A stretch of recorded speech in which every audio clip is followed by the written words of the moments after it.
Hare Krishna. Welcome to the Bhagavad Gita class. We are in chapter 13. So let's get started. Hare Krishna. Hare Krishna, Prabhuji. Hare Krishna.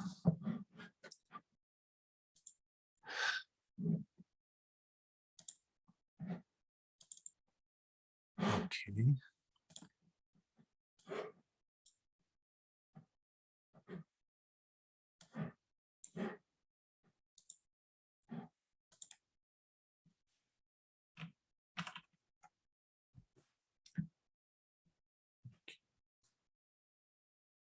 Om Ajnanatimirandhasya Jnananjana Shalakaya Chakshurunmilitam Yena Tasmai Shri Guruve Namaha Shri Chaitanya Manobhishtam Sthapitam Yena Bhutale Swayam Rupah Kadamahyam Dadati Swapadantikam Vandeham Shri Guru Shri Yutah Padakamalam Shri Gurun Vaishnavamscha Shri Rupam Sagrajatam Sahagana Raghunathanvitam Tam Sajivam Sadvaitam Savadhutam Parijana Sahitam Krishna Chaitanya Devam Shri Radha Krishna Padan Sahagana Lalita Shri Vishakhan Vitamscha Nama Om Vishnu Padaya Krishna Pristhaya Bhutale Shrimati Bhakti Vedanta Swami Niti Namine Namaste Saraswati Devi Gauravani Pracharine Nirvishesha Shunyavadi Paschatya Desha Tarine He Krishna Karuna Sindhu Deenabandhu Jagatpate Gopesha Gopika Kanta Radha Kanta Namostute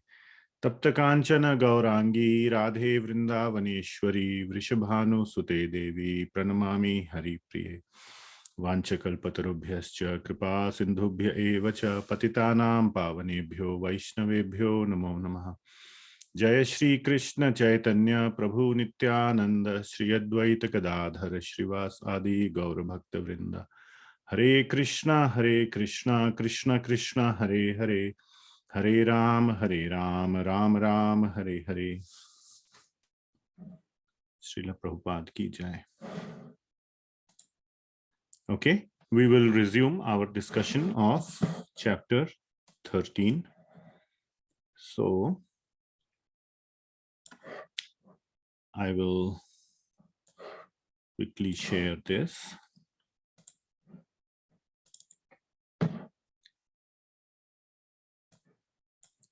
Chapter 13. So 6 topics in chapter 13. And we discussed Kshetra and Kshetragya. Okay. Then we discussed Jnana. This was the main topic of last week, where Lord Krishna spoke about Jnana, and we will see that he will say that the process of Jnana is Jnana itself. Knowing how to attain knowledge is very, very important. And there Lord Krishna gives 20 ways in which to prepare yourself to receive the knowledge. That is the process of obtaining knowledge. And in that sense, knowledge is application oriented. Many people who go to universities, etc., and study and spend 4 years, and very few people are applying everything that they learned in the university in their jobs. Isn't that correct? What they learn in the university is the process of learning. They get the confidence that given any new subject, I know how to grasp it, what kind of books to read, or how to find out, how to find your way around it. All that is the process of obtaining knowledge, and then knowledge comes easily. So one has to invest a lot of energy and time into understanding the process of obtaining knowledge. And that is also what has been described in verse numbers 12, 8 to 12, 5 verses, 20 points were mentioned by Lord Krishna, and we went through all those 20 points. Now, today we are going to have the discussion. Hopefully, my goal is we will start from verse number 14. We covered one verse on jyeyam, which is the soul. So let's see, where is this? Yeah. Jyeyam is the knowable. From 13 to 19, Lord Krishna spends one verse, number 13, to say that jyeyam is the jiva himself. So very quickly, I will focus on that. I'm just thinking whether to show the verse. Yeah, we can do that. Share screen, this one. Chapter 13, we spent one verse on, which is number 13. So Lord Krishna is saying, jyeyam yattat pravakshami yad gyatva amritam ashnute. So first he's saying, I will tell you what is jyeyam, and knowing this, you will taste the spiritual nectar. Amritam yad gyatva, on knowing this, amritam ashnute anadi mat param brahma. So Brahma is the knowable. Brahma means the spiritual entity. The spiritual element is Brahma. And we, the jivas, are the spiritual entity.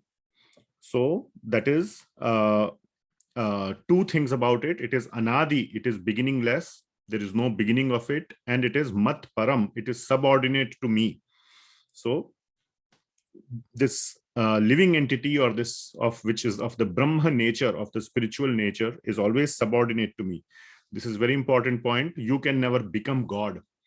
So in Ishopanishad classes, which we are doing on Saturdays, we are discussing in detail how the jiva is different from Paramatma, in same in quality but different in quantity.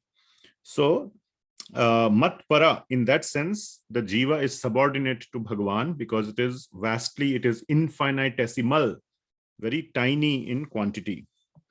Na sat tan na asad uchyate, and he is beyond cause and effect. So this is what we studied about verse number 13. Now we will go to verse number 14. So 14 onwards. So this is the discussion for today. 14 to 18. So now I will switch to, I hope all of you have your Bhagavad Gita with you. So I'm going to stop the sharing and I will switch to the whiteboarding. And as usual, if possible, turn on your cameras. If not possible, at least pay very, very focused attention. Do not multitask. Do not do anything else. Please pay attention on Bhagavad Gita. By this understanding, if you have a feeling that, yes, I will listen to the recording or I will catch up later, today I will just listen passively, that day may never come when you will listen attentively the recording. So best is to make use of it while it is happening. Like they say, Behti Ganga mein haath dholo. Don't wait to, buy Ganga Jal later from some other shop and then you will wash your hands. While you are there, do it. Don't wait. Okay, so my whiteboard, where is that? So I will share my screen and we will whiteboard from here.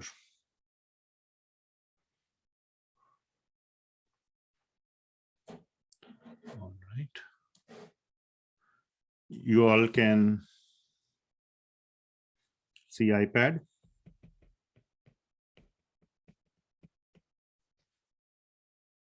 All right, thanks. Yes. Thank you. So today's discussion, we will start from chapter 13, verse number 14, and the goal is to go up to 13.23. So total 10 verses. We will see how far we can go. At least that's my goal. If we are aggressive, we can go even up to 27, which will mean 14 verses. So we will see how much we can cover. Okay, so 13.14. So now jyeyam, that is the topic. So there are two jyeyams. Let me see if I can project the purport of Srila Prabhupada. Where is my Safari? Okay, we are in chapter 13. 1 second. Yeah, 13.13. So there are two knowables. Now, he means Lord Krishna with a capital H begins to explain the knowable. I hope you can see my screen. The first is the soul and then the super soul. As you can see here, the first is soul and then super soul. I hope you can see this line very clearly. So there are two knowables here, and we will go to this one, jyeyam. There are two knowables, soul, super soul. Another name is Paramatma. The actual Sanskrit name is Paramatma. This has been covered in 13.13, and this will be covered in 13.14 to 13.18, which is 5 verses. Okay, so now we are starting the discussion, which is, this is the discussion which we will do today, 14 to 18. So 13.14. Sarvatah pani padam tat sarvato akshishiro mukham sarvatah shrutimat loke sarvam avritya tishtati. So here we are going to see 4 characteristics of Paramatma.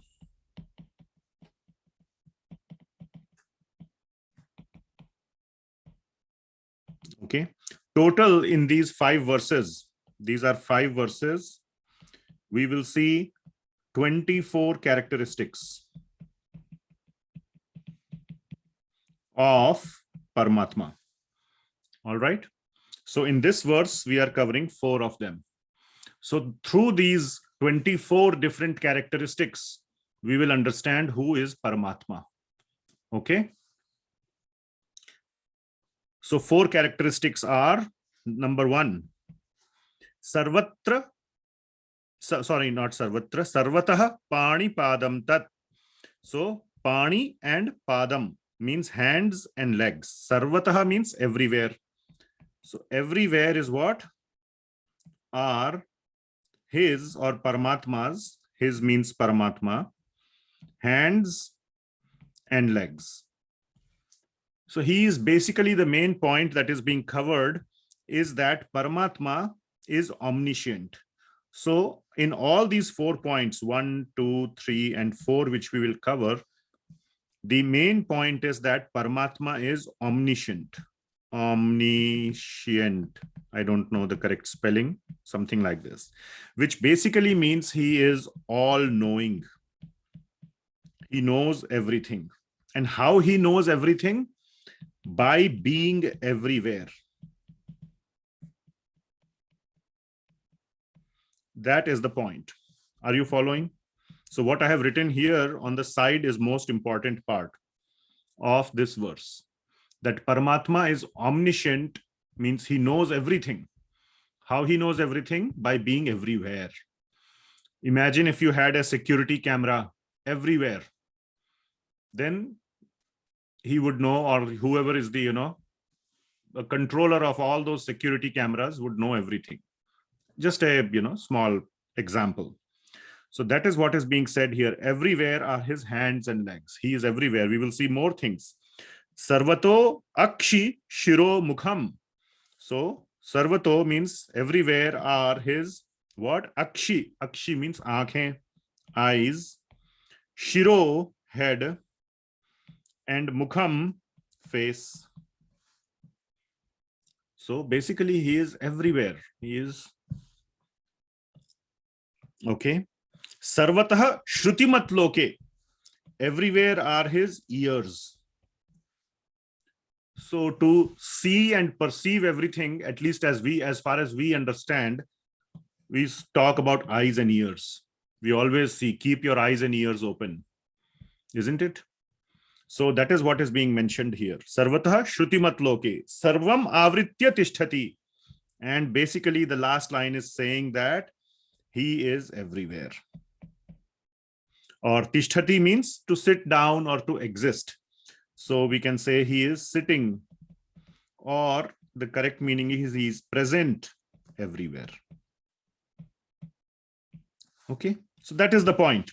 And I have grouped it into 4 different points from each line. Okay, So what is being said here is, I will put these in blue color. His hands or legs are everywhere, and he is present everywhere, but his eyes and ears are everywhere, which means he is watching, not only watching, but hearing, which means he knows everything, what is going on. And everything means including in your heart. We will see that. So nothing is hidden from Paramatma. Okay. Now, just a small example, when we were studying the story of Ajamila in our Srimad Bhagavatam discussions, there Yamaraj was explaining to his Yamadutas, and there he said that who are the various witnesses of a living entity. And Yamaraj mentions 10 witnesses. And he was saying like the 4 directions are the witness, the sun and moon are the witness, etc., etc. And finally, the last witness. Now you can hide from the sun. Let's say you are locked up in a room. Then you can say, okay, sun cannot see me because I'm inside a room. Just an argument. Finally, he says that Paramatma is a witness as well. How will you hide from Paramatma? So there also, Yamaraj, who is Dharmaraj, mentions that Paramatma is the supreme witness. And in this section also, we will see the word witness. Upadrishta, we will see he is looking at everything. Very, very important. We must understand. So we must, the point is, one of the things is we must always do activities where we can show our face to God. God is anyway looking. We try to do activities in our life thinking that nobody will look. I will only be a good person when others are looking. We forget that Bhagawan is always looking, always. So, but we don't care about that. And after a certain time, we become immune to the fact that Bhagawan is always looking, or he's always watching us. And we continue to do nefarious activities without caring that our Supreme Father is, nothing is hidden from him. So that is a practical takeaway from this verse. Okay, next verse. So this was number 14. Now we will go to 15. So 13.15. In this, we will see 5 more characteristics. Characteristics of what? Who is listening properly? Characteristics of Jiva? Paramatma. Paramatma. Very nice. Characteristics of Paramatma. Okay, number 15. Sarvendriya guna abhasam, sarvendriya vivarjitam, asaktam sarvabhritchaiva, nirgunam gunabhoktricha. So 5 more characteristics.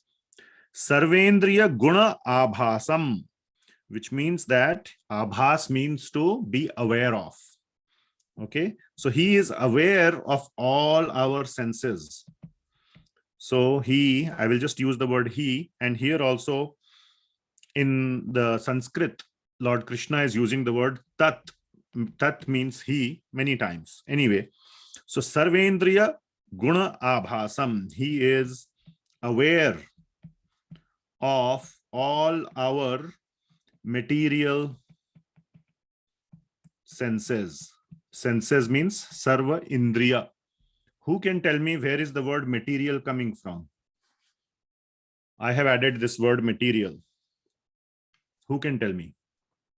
Makarand Prabhu, I will ask this question to you. You know why. You can unmute if you would like.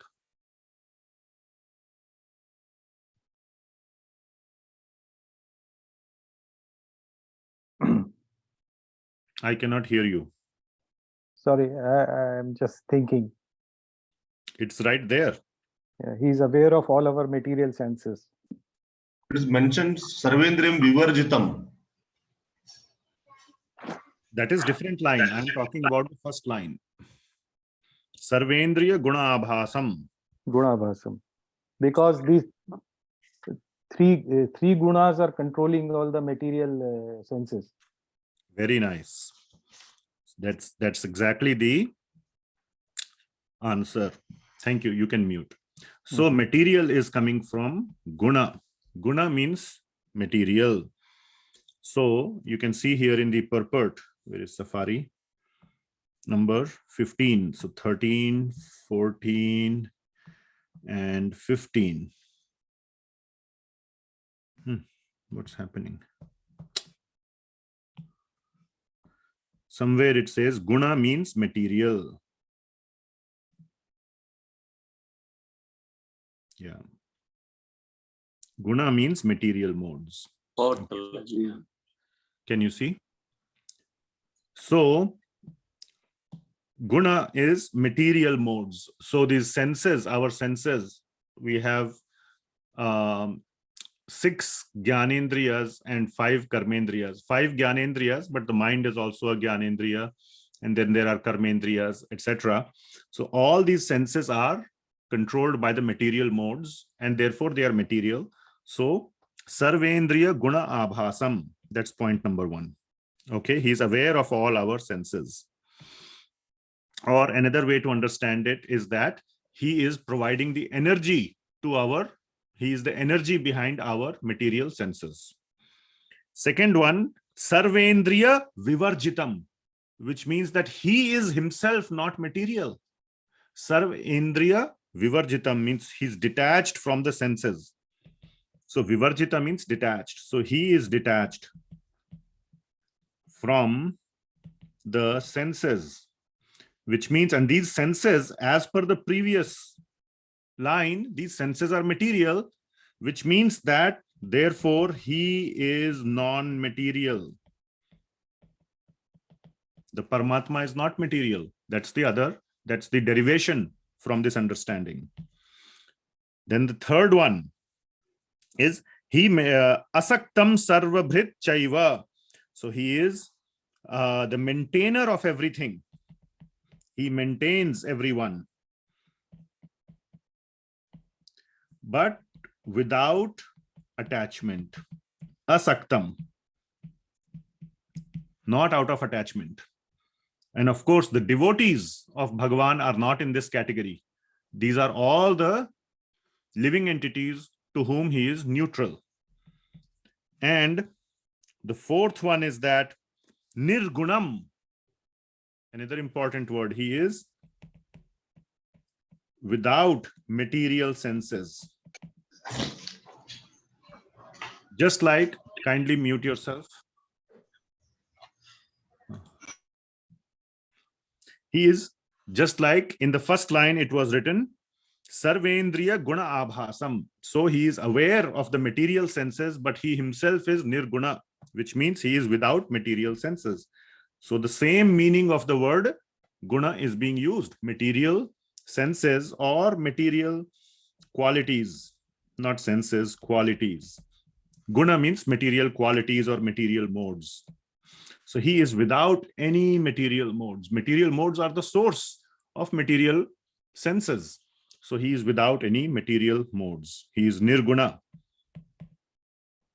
And guna bhoktra cha, but he is the guna bhoktra, which means he is the master of the gunas. Okay, so the point is that it is possible.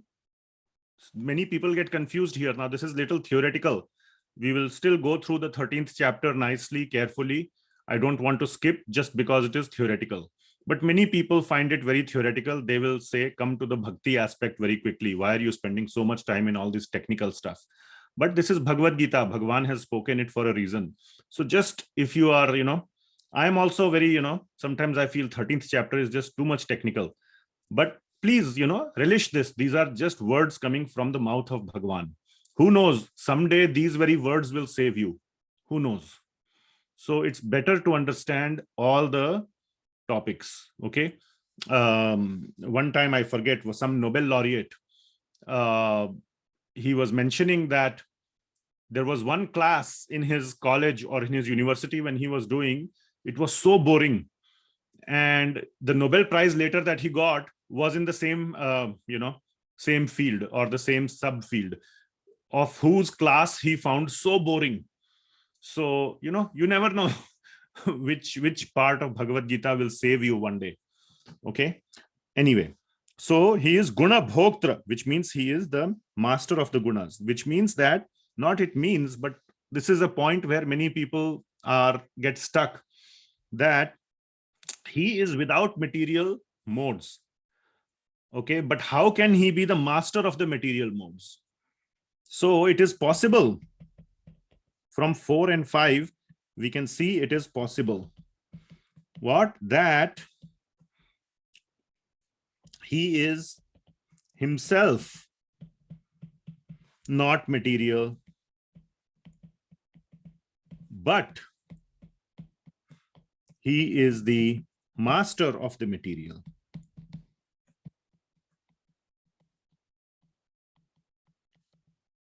It is possible, okay?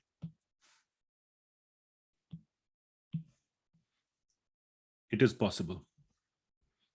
So please, don't get confused that only a material person or somebody under the control of material nature can be the master of the senses. Why it is that? There is no such law, there is no such rule.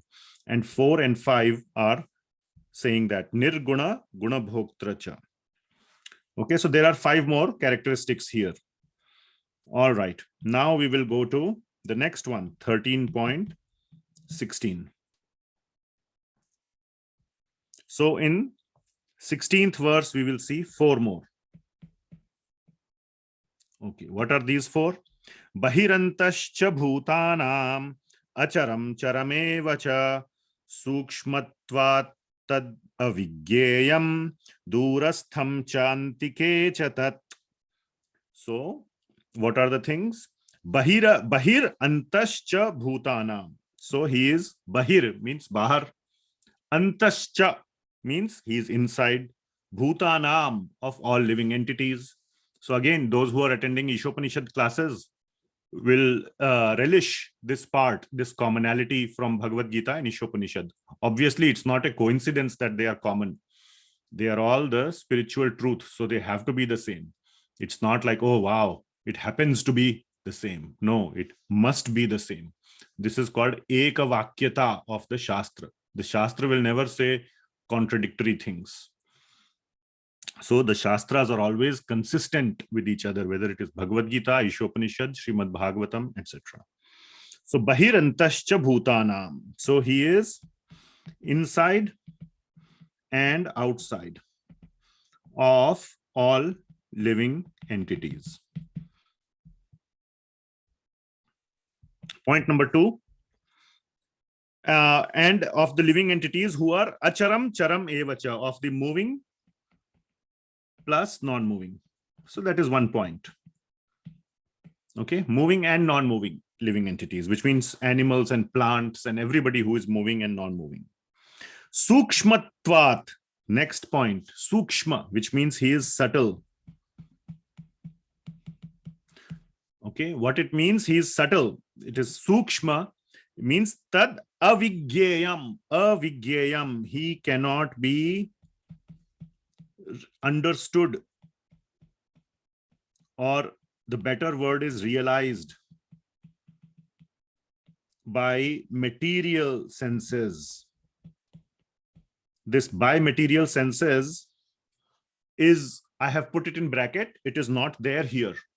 But in the last verse, last means 19th verse, not the last verse of the chapter, but the last verse of this subsection, we will see he can be realized, and the same word will be used, I think. Let me check.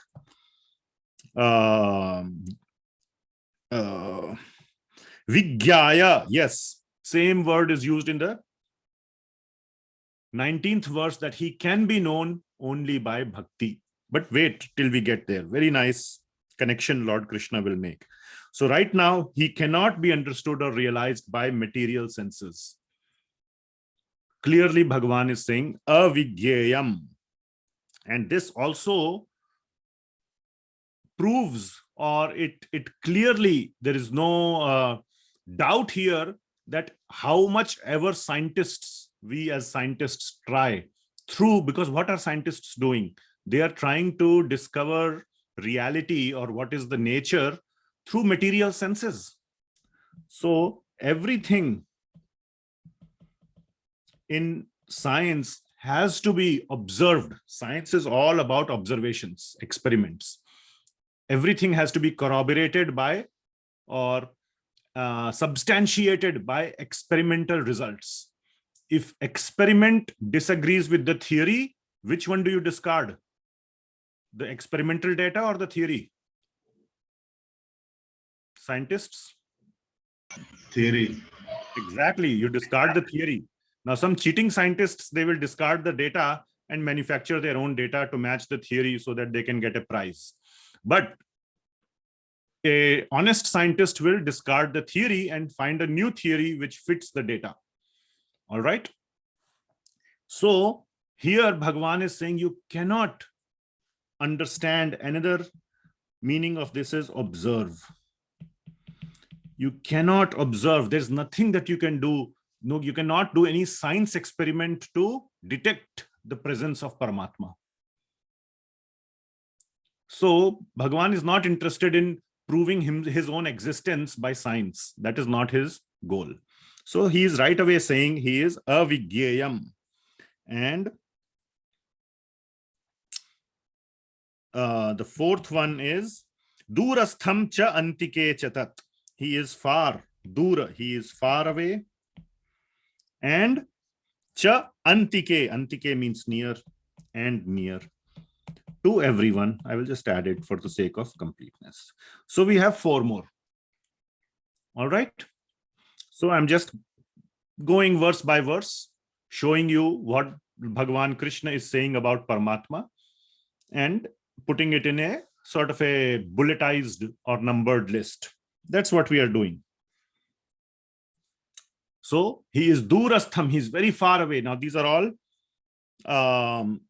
you can think of as contradictions. Far, how can somebody be far or near? Okay, at the same time. So in our Ishopanishad classes, we are discussing the details, but to understand, it can be understood as in two ways.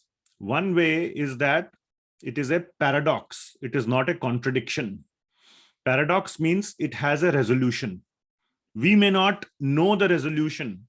We may not understand it, but it doesn't mean it doesn't exist.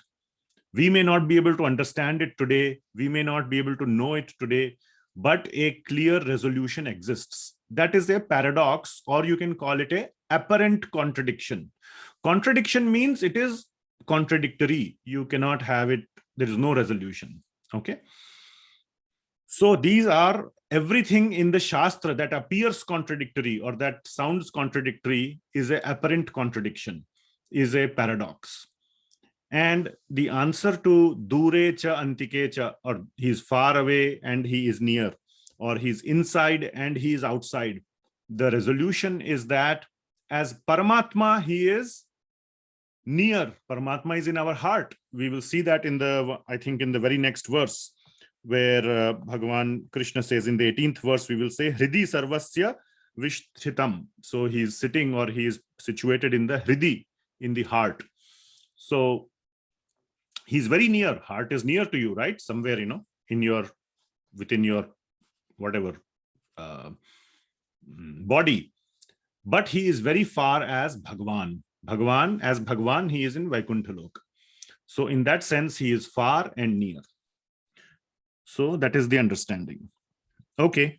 So Srila Prabhupada's purport for number 16 is the supreme truth exists outside and inside of all living entities, the moving and the non-moving. Because he is subtle, sukshma, he is beyond the power of the material senses to see or know. Although far, far away, he is also near to all. So we covered all those points. Okay, so these are the 4 points here. Now we will deal with 17. So 17 is talking about 5 more. So what are those 5? avibhaktam cha bhuteshu vibhaktam iva cha sthitam bhuta bhartri cha tat jyeyam grasishnu prabhavishnu cha. So avibhaktam cha bhuteshu, avibhaktam. So one is avibhaktam, means he is undivided. He is undivided. Now again, from Ishopanishad, we see Om Purnamadaha Purnamidam Purnat Purnamudachyate Purnasya Purnamadaya Purnameva Vashishyate.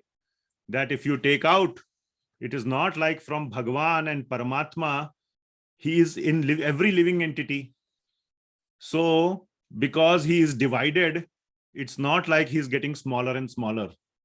That happens to a cake. If you cut it into more number of parts, you get smaller and smaller, right? You get a cake for your own self, then your brother comes, sister comes, then you have to think, oh my God, now I have to share. So I will get smaller piece. Paramatma is not like that. Okay, so he is undivided, which means he abhivaktam. And then the second one, cha bhuteshu vibhaktam iva cha sthitam. So in all living entities, he is sitting as a divided entity. So he's vibhaktam. So you can see the word a and vibhaktam, which means he is divided. And how is he divided? Within all living entities. Okay, he's situated as sthitam, as if divided. Where is he sitting as if divided? In all the living entities. This I have added, within all living entities. So he's as if divided. This is another important point. As if. Iva cha. Iva cha is as if. So it appears as if he is divided, but he is undivided. Okay. Again, these may appear as paradoxes. How is it possible? But that is the achintya, the inconceivable, or to our material mind, it is impossible for us to understand. So we must appreciate that Bhagavan is not understandable. We cannot fully understand. This was one of the questions I remember. I was just checking the Bhakti Shastri homework of all the students. One of the questions was this, that how can we understand that he is divided and undivided at the same time? So anyway, number 3, he is Bhuta Bhartri, which means he is the maintainer of all living entities.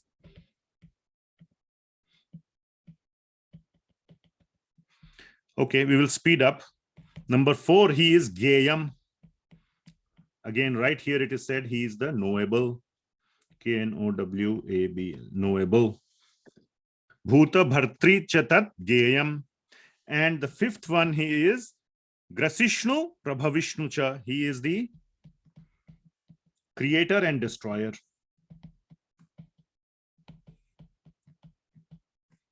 Of all living entities. Again, I am adding this, but he's the creator and destroyer. So these are the 5 more things. So translation by Srila Prabhupada, although the super soul appears to be divided among all beings, he is never divided. He is situated as one. Although he is the maintainer of all the living entities, it is to be understood that he devours, which means he destroys, and develops or creates all. Okay, that is Grasishnu Prabhavishnu cha. All right, 18. 13.18. So here we are going to cover 6 more, last one. Okay, so how many we are covering here? We covered 6 in this one. Then we covered 5 and 4 and 5 and 5, 5, 4, 5, 5, right? 5, 4, 5, 5. How much it comes to? 25. 25. It's supposed to be 25. 5, 4, 5, 5, 4, 5, 4. Okay, it's okay. It's okay. Then doesn't matter. We can count later. I don't want to spend the time. Somewhere we counted some extra or whatever. So 6 more. So 6 characteristics are now we are in number 13.18. All right. Jyotisham api tad jyotis tamasah paramuchyate jnanam jyeyam jnanagamyam hridi sarvasya vishthitam. So very important verse.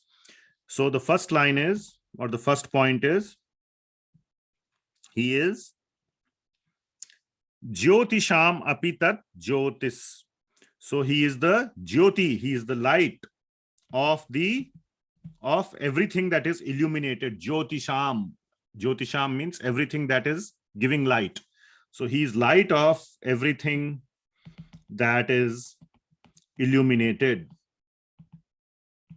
Or we can say he is the light or the energy behind everything that is illuminated. Second one, tamasah param uchyate. He is beyond tamas or darkness or ignorance. He's beyond tamas. So this is, for example, one of the things that he is never touched by darkness. Like the sun can never be touched by darkness. So Bhagavan is never touched by ignorance. Tamasah param uchyate. Then 3 things, 3, 4, and 5. Jnanam, jyeyam. So jyeyam is common. That's why it is called 24. That's being repeated here. And jnanagamyam. So very important. He is jnana. He is knowledge. He is the jyeyam, the knowable or the object of knowledge. Object, or you can say goal of knowledge. And jnanagamyam, he is also the process of knowledge. And how he is the process of knowledge, we will see in the next verse. Okay. And we have already seen in 10th chapter, Bhagavan Krishna says, what is it? Dadami buddhi yogam tam, yena mam upayanti te. I give them the intelligence. So I give them the process of how they can come to me. So jnanagamyam. And the 6th one is, he is sitting in everyone's heart. Hridi sarvasya vishthitam. He's sitting in everyone's heart. Another point I just want to make, just in case if some of you don't last till the chapter, 18th chapter. Anyway, we are having declining participation. So let's say you don't show up till 18th. It is known as he is in the region of the heart.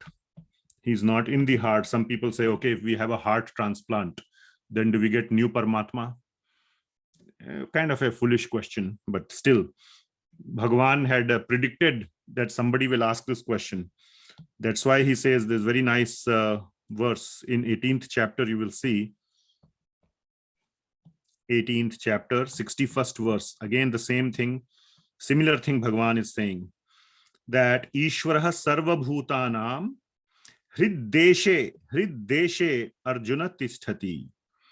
So he's sitting in the desha. Desh means the region or the location of the heart. He's not in the heart. So if you do a heart transplant, it doesn't mean Paramatma is also transplanted.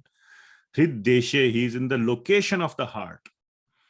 Okay, it's not like he's physically in the heart. Brahmayan sarva bhutani yantra rudhani mayaya. So we will not go into the rest of that. We will go into 18th chapter. But here also Bhagavan is saying, and this is the Paramatma realization in 61st verse, where Ishvaraha sarva bhutanam hriddeshe, as Paramatma, he is sitting in everyone's heart. And this is what Bhagavan calls as guhyatara, means the more confidential knowledge. Just 2 verses later, he will call this as guhyatara, that I have told you, guhyatara knowledge. Iti te jnanam akyatam guhyatara maya. So he is saying, I have given you guhyatara knowledge till now. Next verse, I'm just trying to show that this is Paramatma level, that I'm sitting in the heart as Paramatma is more confidential, guhyatara. Next comes, what comes next? What is called most confidential? Who can tell? Guhyatama, very nice. Then he says, Sarva guhyatamam bhuyah shrunu me paramam vachaha. This is the Bhagawan knowledge. So that will come next. And what verse is next? Who can tell? The topmost, Shrinu me paramam vachaha, the absolute most important. Mamekam Sharanam Vraj. That is part of it. Uske pehle ek aur aata hai. One more is there before, which is also paramam vachaha, which is man manaha bhavaband bhakto madhyaji mam namaskuru mam evaishyasi tatyam te pratijane prayosimi. This is the second most important verse of Bhagavad Gita, because Bhagavan is saying Shru me paramam vachaha. So two verses are there. One is this, and this is the most important. Sarva dharman parityajya mam ekam sharanam vraja aham tvam sarva papebhyo moksheshyami ma shuchaha. This is the Bhagavan understanding, the highest understanding, paramam understanding of Bhagavan. So anyway, I hope all that was a little bit understandable. But we started from the Paramatma understanding. And here also Bhagavan is saying, Hridi sarvasya vishtitam. There also he is saying, Hriddeshe Arjuna tishtati. Very similar. Okay. So here we have covered 24, 25, I was supposed to be 24 characteristics of Paramatma. So now we are Paramatma. We have understood what is, or not, we cannot say we have understood. We have some understanding, partial understanding of Paramatma. Paramatma is agyeyam, cannot be understood. So how he can be understood? So now very important verse. This is a very, very important verse, 13.19. This is the conclusion of Paramatma section. And the Paramatma section started from 13.14 and went to 13.18, which was 5 verses. Okay. So conclusion of Paramatma section is in 13.19. So what is Bhagavan Krishna saying in 13.19? Iti kshetram tatha jnanam jyeyam choktam samasataha mad bhakta etad vigyaya mad bhavaya upapadyate. So in the first 2 lines he is saying iti kshetram. So I have explained you what is what? Kshetram. Where he explained in kshetram? 13.6 and 7. 2 verses. You can go back and revise the previous verses and the videos. So kshetram tatha jnanam. I have told you what is jnanam. Remember last time we went through 20 points of jnana. So 13.8 to 12 is jnanam. Jyeyam cha uktam. And I have told you what is jyeyam in 13.13 to 13.18. Jyeyam, the jiva and Paramatma. Jivatma and Paramatma is jyeyam. So these 3 things have been said. And cha uktam, I have said this. Ukta means to say. How I have said? Samasataha. Samasataha means in summary. Where to find the details? What does Bhagavan say? Where to find the details? Who can remember? In Shastra. Okay, Shastra. Yes, of course. Not in the physics textbook. Definitely in Brahma Shastra. Sutras. Yes, in the Vedas and Brahma Sutras or the Vedanta Sutras. And this has been mentioned in the verse number 13.4 to 13.5, I think. One of these two or both of these. So in summary, again, Bhagavan is saying this is just a summary. Samasataha. Okay, but that is not the most important point of this verse. These are the first 2 lines. Next 2 lines are the most important. How to understand Bhagavan or how to understand Paramatma. So that is the conclusion. The conclusion is not this. The summary cannot be the conclusion. Summary is just a summary. It's an abstract of the paper. In a technical paper, you have abstract at the top, but conclusion is at the bottom. This is just an abstract. Okay, I have told you the summary. What is the conclusion? Conclusion is Mad bhakta etad vigyaya. That is the conclusion. Mad bhakta etad. Etad means this. Vigyaya.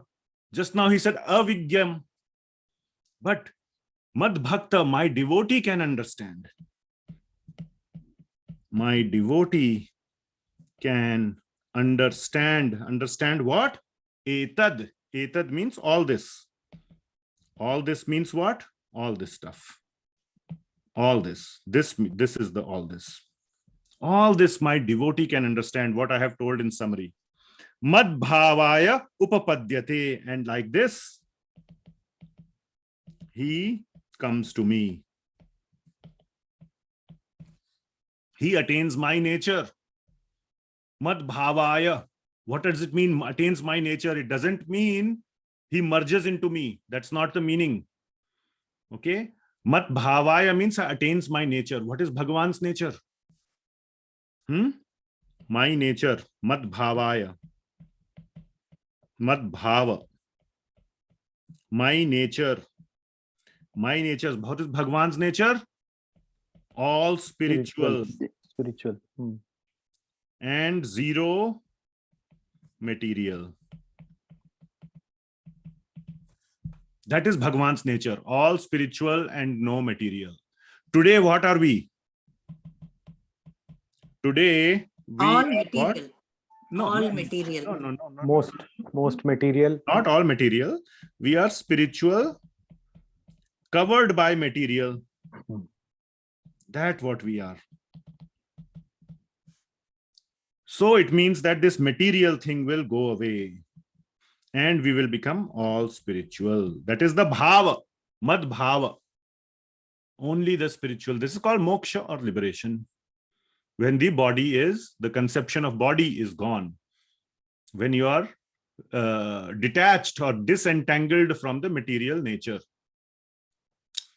But we are entangled. That is the next section. How we are entangled. So what is the time? 6:55. So now we are entangled. We will see next section. That's the introduction to next section. How to become mad bhavaya, completely spiritual. For that, we have to understand why we are not mad bhavaya today. Are you following? So Bhagavan does not say you will become Bhagavan. You will attain my nature. You will not become me. You will attain my nature, which means you will become like me. You will fully become spiritual. You will give up, or one can get liberated. One can give up his body. One can get free from the bodily conception, as Srila Prabhupada says many, many times. So the translation by Srila Prabhupada is, thus the field of activities, the body, knowledge, and the knowable have been summarily described by me. Samasataha. Only my devotees can understand this thoroughly and thus attain to my nature. All right. So, very important point I just want to stress. Mad bhakta, my devotee. This is a very, very important point. Mad bhakta. So, from here we understand that bhakti and jnana. We know that this is the Gyan section, right? From chapter 13 to chapter 18.49 or 50. Let's just say 50. Actually 49. Let me change it. Is the Gyan section. So we cannot, as you will see, everywhere in this Jnana section, Bhagavan Krishna is very strongly emphasizing bhakti. That was not the case in the first 6 chapters because bhakti had not been introduced yet. Now bhakti has been fully introduced from 7 to 12 chapters. And Bhagavan is saying that jnana and bhakti are heavily intertwined. What it means is that the jnana can only be obtained by bhakti, or we can say real jnana. Yes, you can understand mathematics, physics, all those types of jnana without bhakti.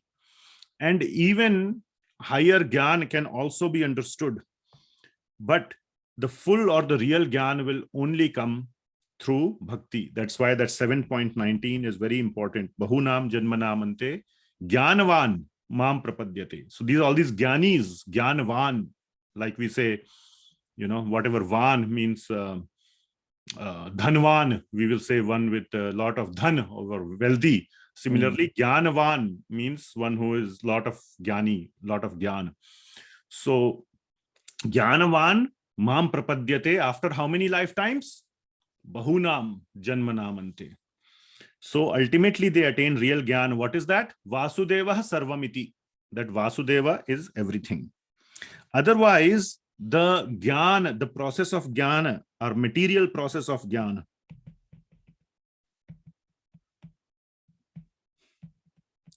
which is devoid of bhakti.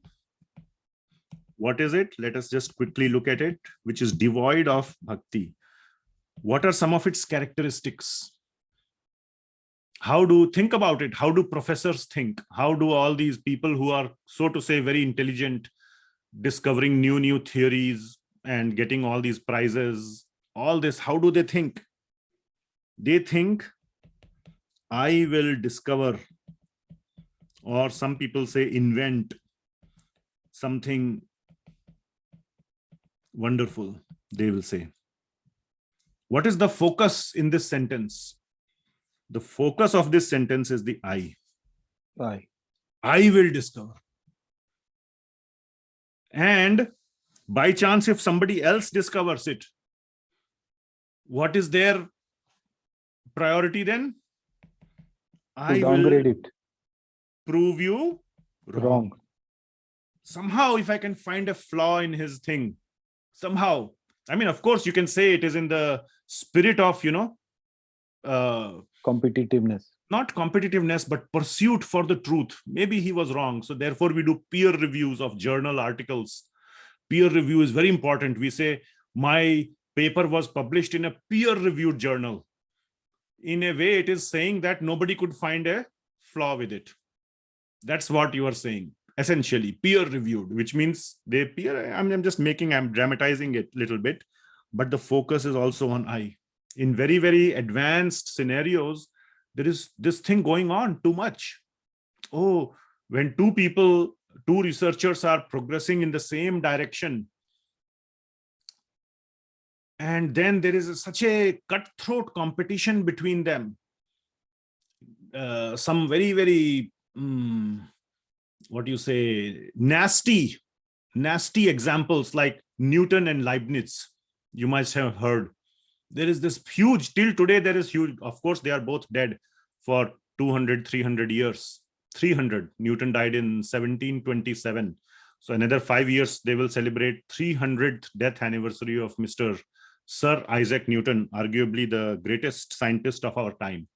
I went with my kids recently to Cambridge University. I can show you some pictures. Maybe we were standing at the memorial of Newton where he was buried. It was nice feeling. I mean, I'm a scientist at heart as well. Of course, I would like to be a devotee as well. But so I have great respect for scientists, but I'm just saying, there was this big battle between Newton and Leibniz about who invented calculus. So much, they were nemesis, of each other. Like there was so much bad blood. Another very, very great scientist who is considered even greater than Mr. Newton. No prizes for guessing. Einstein. Yes, Einstein. Very nice. Who did he have a great competition with? Any idea?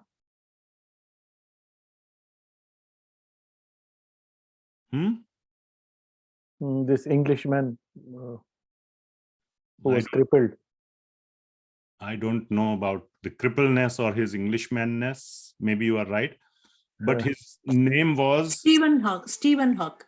No, Mataji. Stephen. No. Two different generations. Okay, Stephen Hawking was probably not even born. So the answer is Herbert. What is his name? Herbert. Somebody should Google up. And the big competition was going on who discovers or who writes the theory of general relativity. Herbert, somebody should Google it. I forget. Big competition was going on, and finally there was like a series of 4 lectures and Einstein just was little bit ahead of him. Kindly mute yourself. 4 lectures, one every week, and it is written in his biography. There's a nice biography of Einstein by what's his name? The one who wrote Steve Jobs' biography, Isaac Walterson or something like that. You should read the last few chapters of that. Not last few, somewhere in the middle, because he discovered general relativity at the peak of his scientific career. It was so much cutthroat, and in those 4 weeks he hardly slept because he was just racing against time. And this guy Herbert, he's a great Spencer. Justin Herbert. Spencer. Justin. Herbert Spencer. Justin Herbert. both of those don't sound okay. David Herbert. David Herbert. Edward Sasler. Nothing sounds familiar. Anyway, it's okay. You can look it up. It's very famous. It's just I'm forgetting at this time. Maybe one of you are right. I don't want to. Anyway, that's not the point. The point is there was so much cutthroat competition between these. That is the process of material jnana. Somebody should mute Satvika. Okay.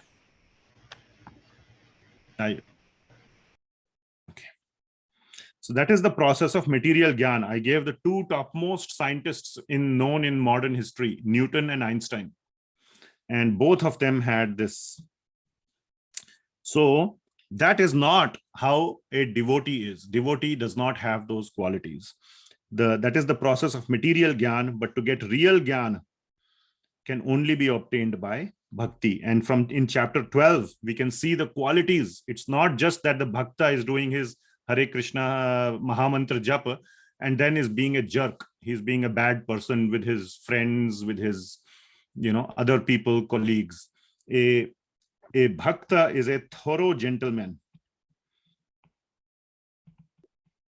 He is just a very, very, very lovable, very nice person. So he's a thorough gentleman. So that is a bhakta as well. So mad bhakta etad vidyaya mad bhavaya upapadyate. That's very important. I wanted to spend few minutes talking about the fact that Bhagawan can be known by bhakti. What Lord Krishna says in the 5th chapter, he does not use that word mad bhakta. He uses another phrase, 5.18, Vidya vinaya sampanne. So this vinaya, what is vinaya? There need to be vidya, yes, but it has to be accompanied with vinaya. What is vinaya? Anybody? Humility. Humility. Yes. Humility.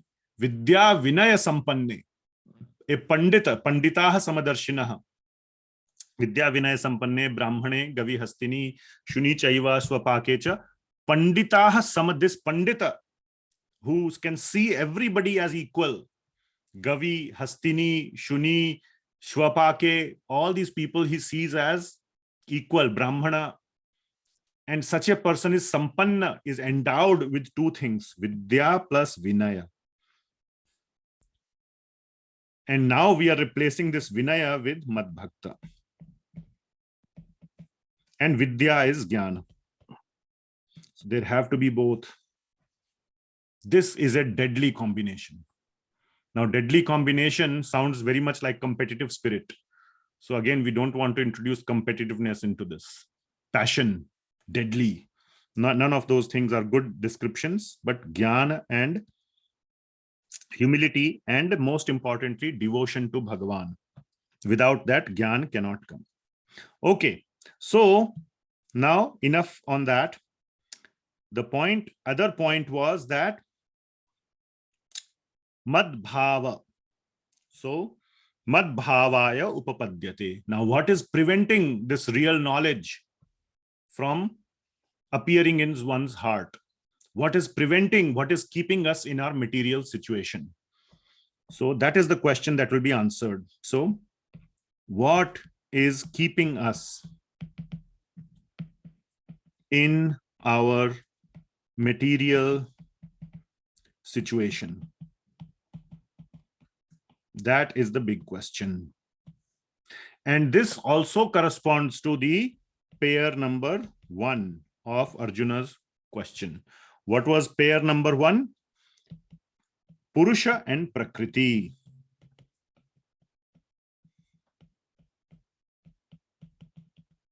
Okay. Where is the word Purusha and Prakriti in this line? Us. Us is the Purusha and material situation is the Prakriti.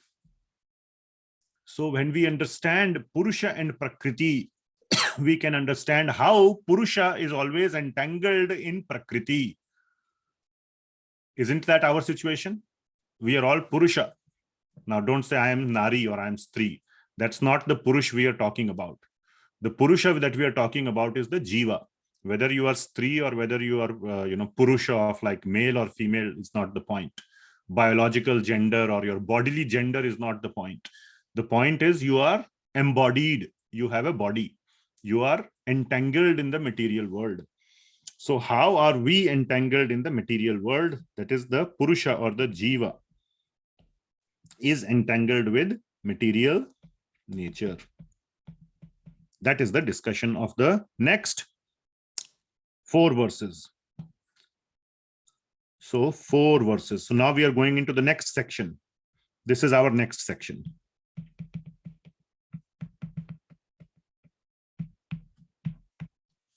Which talks about Purusha and Prakriti. So just quickly to revise, what were the various pairs? The various pairs were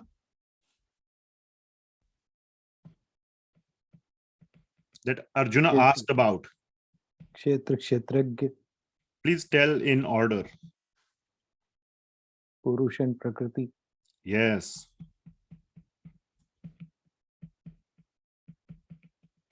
Then next pair, who can tell somebody else? Jnana and jyeyam.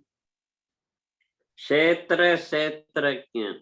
Yeah, Kshetra, Kshetrajna and Jnana. Jnana, jnana. Yeah. So we have covered this. We have covered this. Now we are going to cover this pair one. All right, very nice. Okay. So Kshetragya was covered in 2 to 3, just to make sure we are all on the same page.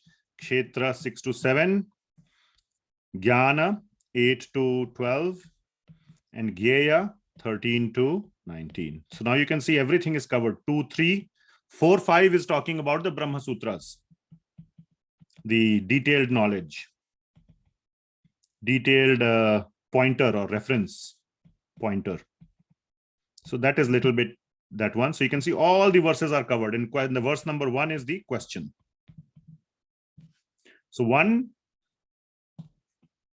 2, 3, 4, 5, 6, 7, 8, 9, 10, 11, 12, 13, 14, 15, 16, 17, 18, 19. So that is the whole breakdown of the chapter so far. Are you following? Now we are going to cover 19 ho gaya, ab 20 to 23. So 19 is done. Now we are 20 to 23. 4 verses we are going to cover Purusha and Prakriti. I feel nice about 4 verses, about periodic revision, just to make sure we are all clear on how much progress we have made, what all we have covered, and where we are going. So this is the last pair, Purusha Prakriti. Okay, it slows me down a little bit, but I think it is good for understanding. All right. So 2 points in the 20th verse, 20 to 23, right? 13.20 to 23. 13.20. We are talking about Purusha and Prakriti together. So this whole discussion will be together, Purusha and Prakriti, because Purusha is entangled in Prakriti. There is entanglement. So they are related. So we will see. So prakritim purusham chaiva vidhi anadi ubhav api. Wait, sorry. Yeah. Vikaramscha gunamschaiva vidhi prakriti sambhavan. So Srila Prabhupada is translating this as material nature and the living entities should be understood to be beginningless. Somebody should mute.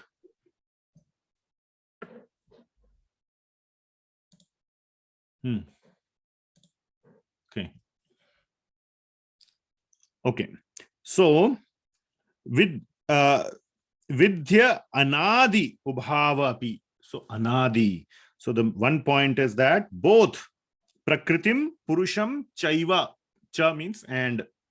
So both are anadi. Right here there is, they are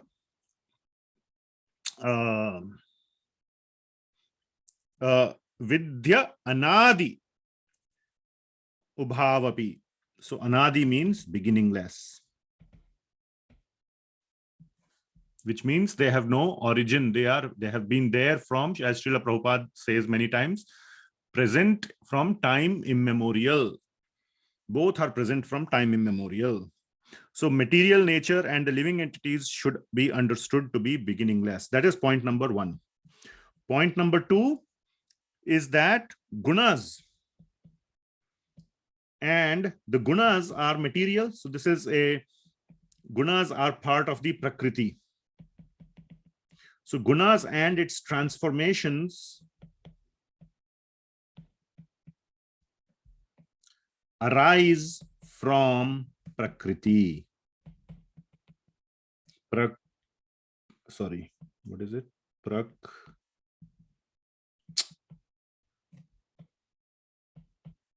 Prakriti. Okay. So gunas and its transformations arise from Prakriti. That means everything that is material is coming from Prakriti, which means that Prakriti is material nature. So that is the understanding. Prakriti is material nature, and both Prakriti and Purusha are beginningless. They don't have a specific point of time when they originated. The time is part of Prakriti.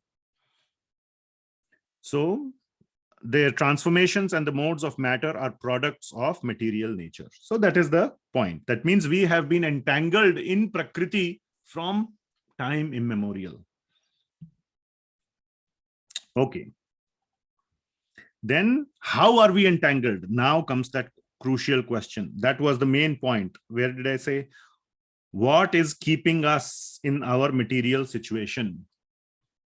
So first of all, we have been in this material situation from time immemorial. That is one thing which has been said. So from how long are we in this material situation? I'm just trying to repeat again and again so that it gets into everyone's head. I'm treating you like small children. Sorry. So from how long are we in this material situation? Time immemorial. Time immemorial. Very nice. Anadi. Now, how, or we can say why, are we entangled in this situation? So that is the, as they say, $1 million question.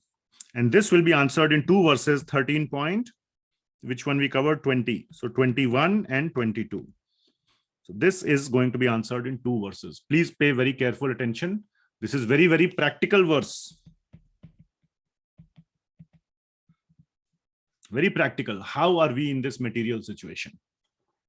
क्यों हैं हम इस अवस्था में? है ना? हमारे साथ ये क्यों हो रहा है? So many people say, मेरे साथ क्यों हो रहा है? Why is this happening to me? That is going to get answered here. Okay, it is 7:18. So before people start dropping, I have two quick announcements, very important before we go in, okay? So because people may start dropping, and I have been asked by our course coordinator, my good wife, to make this announcement in the middle of the class so that everybody hears it. Very important. Tomorrow is what? Very important day. Gita Jayanti. Very nice. Gita Jayanti. All right. So you are all very good students of Bhagavad Gita. Tomorrow is one of the very, very important days for all of us. It is the day of the advent of Bhagavad Gita. It was on this day, it is known as Ekadashi. It is an Ekadashi. It is known as Mokshada Ekadashi. So tomorrow we also do Ekadashi fast, which means we refrain from grains and beans, but best is to live on fruits and milk. That is the real meaning. Don't go into, what kind of grain and what kind of bean. But anyway, tomorrow, please meditate on Bhagavad Gita. There are many, many ways of meditating on Bhagavad Gita. You can read Bhagavad Gita. You can read just English translations. You can read full one chapter. Just reading English translations may take about 2 to 3 hours. You can just read Sanskrit if you like that. This could also take 2 to 3 hours, depending on your speed. Read full 2 to 3 chapters with purport. This could take, maybe 2 hours, depending on your reading speed. Whatever way you can meditate on Bhagavad Gita. If you have your favorite verses, you can meditate on those. Those in doing Bhakti Shastri, you should revise all the KVMs. KVMs means key verses to memorize. All of those are available on our website. gitapdx.com is the website we have created. All that list is there, KVMs. And there are many, many verses. It's not that these are the only important verses. But anyway, this is a one good selection of verses to memorize. It's hard to memorize all 700 in Kali Yuga by many people like me. You can do all. Then the most very beautiful activity that you can do is to distribute Bhagavad Gita. Okay, so we have made this announcement. Many people came forward and did that. They obtained a box. They ordered a box of Bhagavad Gitas and they will go and distribute it to their friends tomorrow as gifts. They could do that. You can still order. Now it will take time to come. It won't come immediately. It takes time, about 2 weeks, and it costs $125 for 16 Bhagavad Gitas. It comes to around $8 per copy. Nice hardbound copy with color platelets and all those things. So you can order a box, and those who have already offered have received it. They will go and distribute, or you can distribute with us. In Portland, tomorrow we plan to go and distribute in some Indian stores, something depending on whether it is raining or what is the temperature tomorrow, I don't know. Trying to see here. Yeah, it will be in the 30s, 35, 37, 38. So it will be a little bit austere, 41, 42 degree Fahrenheit, which means like about 4 or 5 degrees centigrade. So we will see. We can do this much for Bhagavan Krishna. He has done so much for Srila Prabhupada, Bhagavan Krishna. So you can distribute Bhagavad Gitas. All this in some way or the other, meditate on Bhagavad Gita. Please. Tomorrow is very, very important day. And another important thing, on Sunday, in our Portland temple, we will do Bhagavad Gita recitation in both Sanskrit and English. So all the slots are full, isn't it? Yeah, so we had announced earlier. So now all the slots are full, but you can come and listen. You don't have to have the microphone, and everybody will be chanting. It's not that only one who has the microphone can chant. Together we will do, but one person will have microphone. So it starts at what time? 9:30. Yes, 9:30 a.m. So 9:30 to 12:30 p.m. we will do Sanskrit, and then 1 p.m. to 4 p.m. we will do English. So you can come join us in the Portland temple. Whoever is in Portland, please come. All right. And otherwise who are outside, please go to your local temple. I'm sure some celebration or the other will be going on for Gita Jayanti. Please participate, show your gratitude to Srila Prabhupada and to Bhagawan Krishna for giving us Bhagavad Gita. That is one big announcement about Gita Jayanti. Announcement number 2 is next class. We will have my Guru Maharaj, Romapad Maharaj, at our home, and he has requested, and of course I have too, but I'm just saying that he is aware of this program and he would like to interact with all the participants. So he is very interested in meeting the new people and sharing the Bhagavad Gita and all that. So it is going to be at our home in Portland, and plus Zoom will be there. So I know many of you are not in Portland, so you can still be on Zoom. But if you are in Portland, please come to our house next Friday at 6 p.m. and join in a in-person class with Romapad Maharaj. And he will speak about Bhagavad Gita, and then he will take question answers. So please join us. Everybody in Portland, I really, really request you to please come in person. Our address, I'll write it here. Actually, I will not put it here because this class will be on YouTube. I'll put it in the chat. That is not, can you put it on the, are you logged in? Yeah, I'll do that. She will put our address in the chat. Or you can WhatsApp me or contact me and I can tell you the address. I don't want to write it on the screen because then it will live forever on YouTube. I don't want that.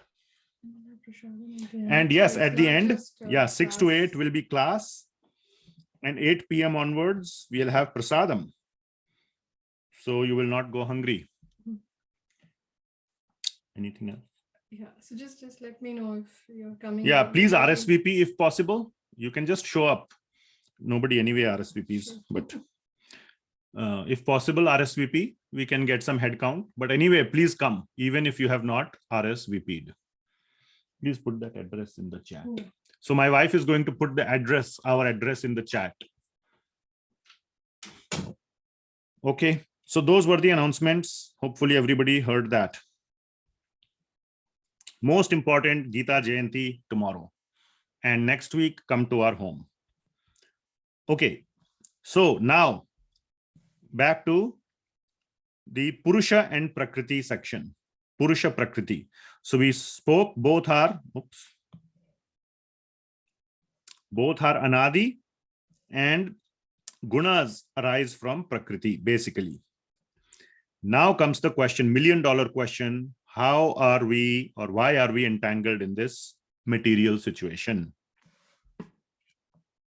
All right, so let's talk about why are we entangled. So 13.21 and 22. So we will talk about 21. What is there? Yeah, so I can see my wife has put our address on the chat. And I will put my wife's WhatsApp number also, just in case if you don't have it. Okay, I have put, this is the WhatsApp number if you want to ask a question to her or you want to just RSVP. Okay, very nice. So 13:21. We have half an hour left. Raise your hands if you have any questions. Otherwise, I will keep going. Or you can put your questions in the chat. I will just go with English. Nature is said to be the cause of all causes, material causes and effects, whereas the living entity is the cause of the various sufferings and enjoyments in this world. So, Purusha Sukha Dukkhanam Bhoktritve Hetur Uchyate. So, Sukha Dukkha. So, there is Karya Karana. So, there is Karya and Karana. So, there is cause. Karya is effect or something that happens, some outcome or something happens, that is Karya. Karan means cause, isn't? Kya karan hai? Karan means cause. So, cause, sorry, I'm just use blue. Cause and effect. Okay. Nature is said to be responsible for all this. So all this is coming from Prakriti. So Prakriti means something happens. Whatever, earthquake may happen. Or whatever, you are driving on the road, somebody else may hit you. You are driving perfectly. It's not that you were sleeping while driving. Somebody else was sleeping and he crashes into you. Something like that may happen. Something bad may happen. Many times, many good things happen also. But we don't generally think about why did it happen. When bad things happen, we think, why did it happen? Why did it happen to me? But anyway, that is Prakriti, material nature. Whereas the living entity is the cause. So what is the Prakriti is the cause of Karya and Karana, or we can say Karana and action. Karya, action, we can call it as cause and effect or action. Whereas living entity is the cause of Sukha and Dukkha, what Srila Prabhupada is translating as sufferings and enjoyments.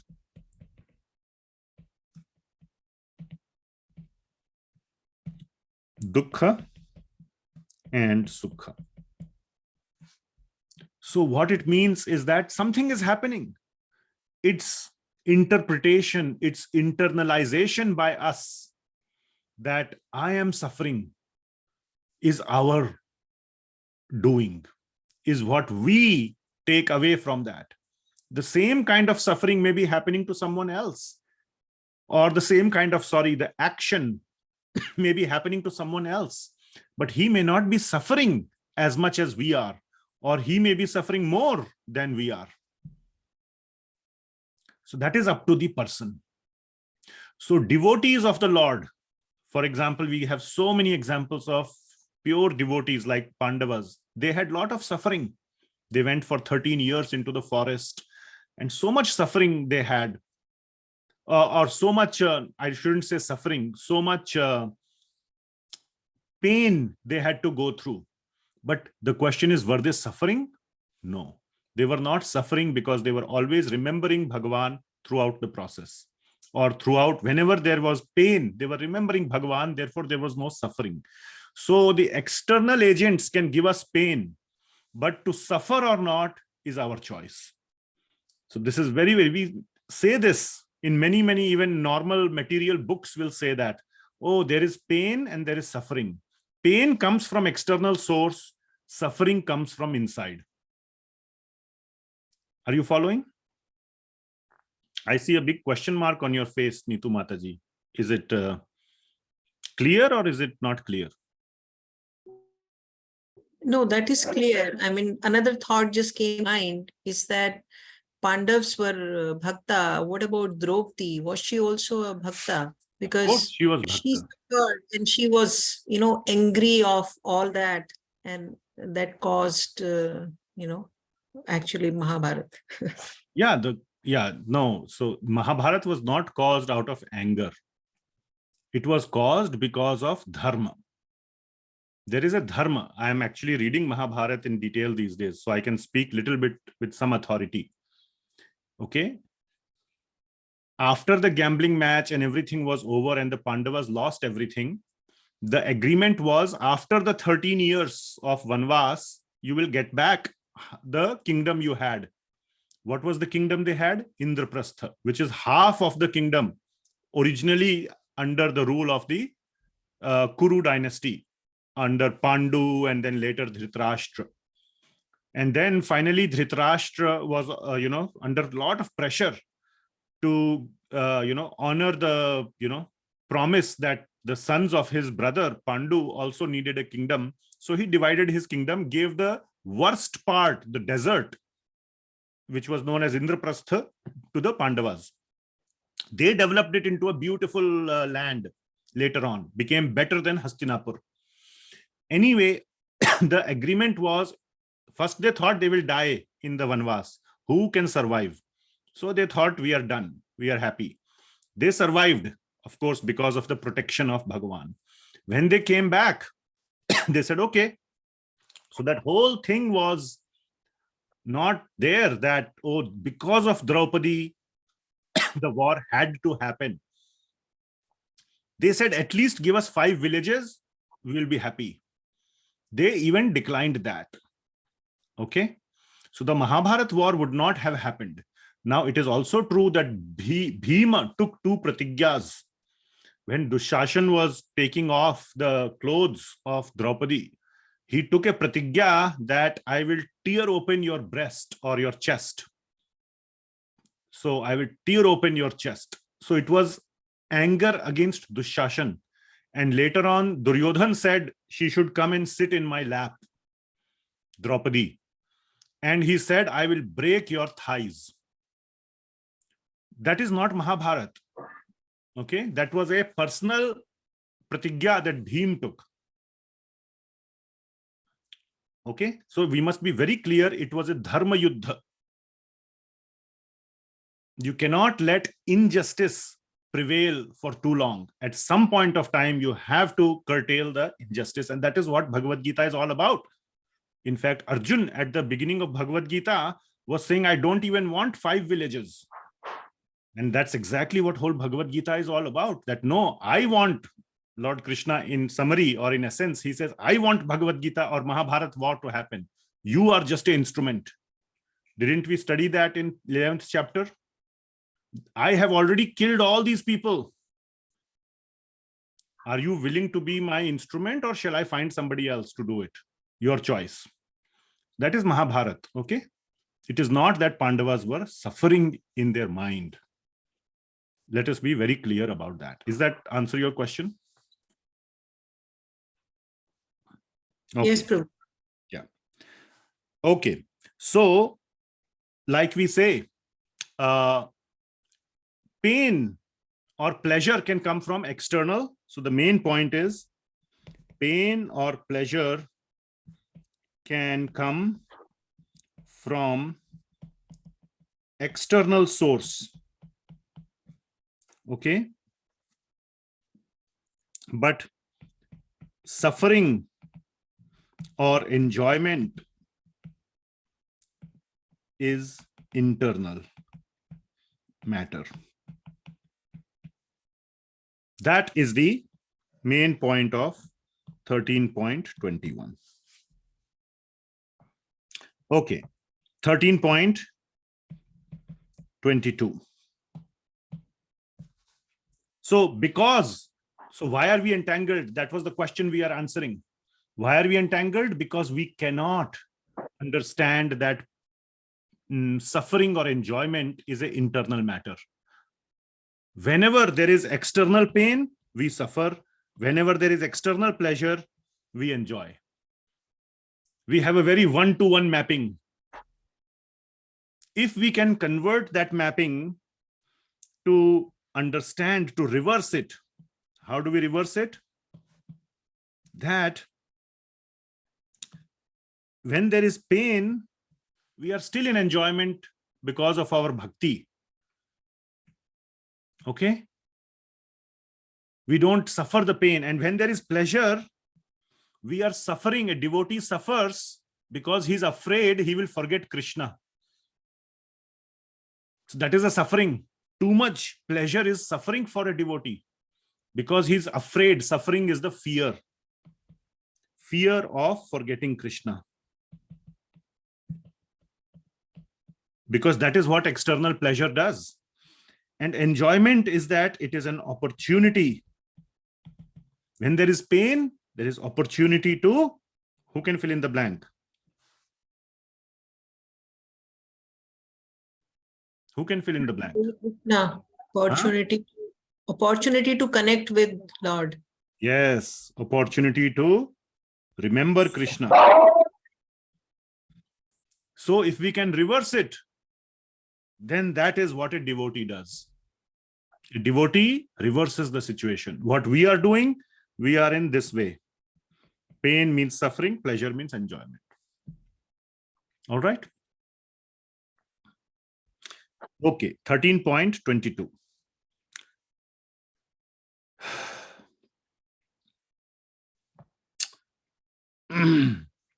So because of this situation, the living entity, so I added that. So translation, I'll just go with translation since we have only 20 minutes left, and 23 is a very, very important verse. I want to spend time on 23rd verse.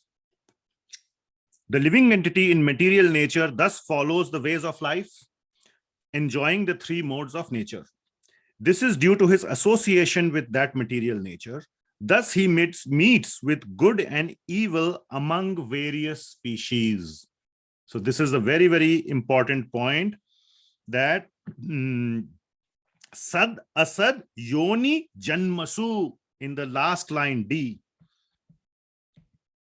Very important. That is the essence of 22. Sad asad janma yonishu. Yonishu means what? Species.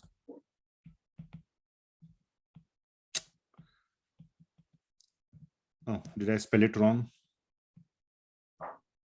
What is happening today? Species. What does species mean? It means basically our cycle of life, cycle of material world, or cycle of birth and death.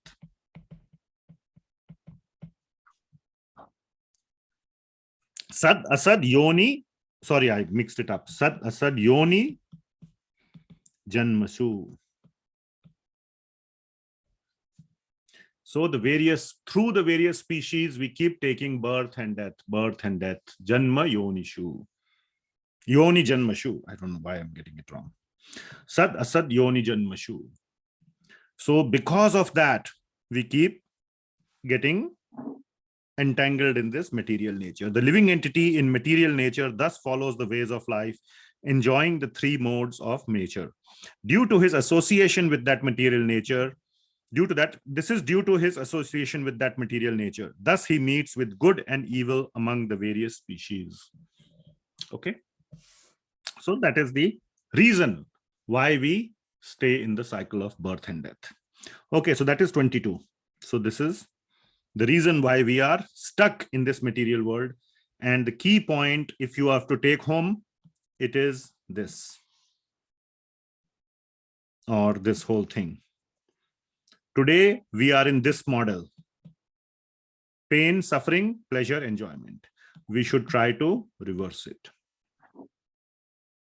And then we will be free from this cycle of birth and death. That is what is keeping us here. That is the Bhagavad Gita's verdict. Okay. Now, 13.23. So, as we are enjoying and suffering, enjoying suffering, enjoying suffering, and we are, in this cycle of birth and death, who is watching us and guiding us? Who is guiding us and watching us?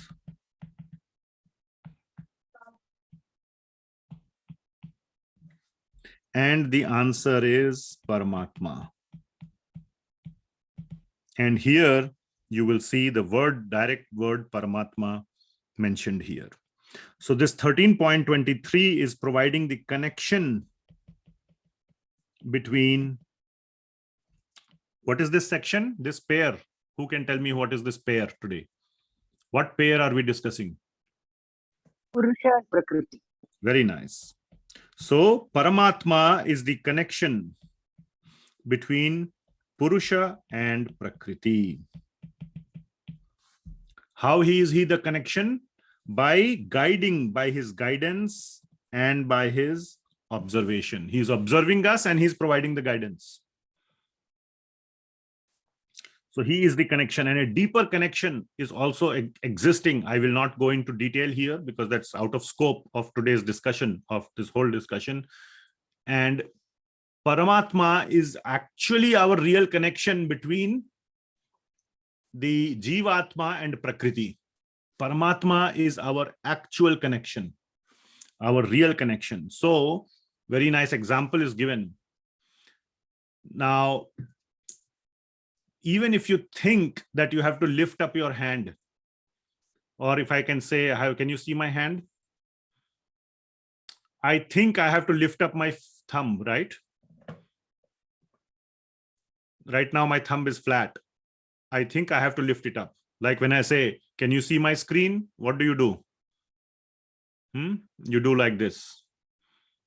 So you have a desire to tell me that, Prabhuji, yes, I can see your screen. So you do like this. So you have that desire. What actually makes it, our thumb is just a, is just a mechanical piece. It's some bones and flesh and nerves and blood and whatever biological things. That's all it is, right? Even scientists or engineers have made robotic hands, correct? So this is just a machine or a part of a machine. What connects our desire to lift the thumb and actually this thumb moving is Paramatma. And this is a very deep philosophy. And it is given in the Sankhya section of the Srimad Bhagavatam. You can go through some portions of third canto and all. If you want a more sort of a non-scriptural, but very, very scripture-oriented, like just an explanation, my favorite author is Sadaputa Prabhu. And his books are under his sort of legal name, which is Richard L. Thompson.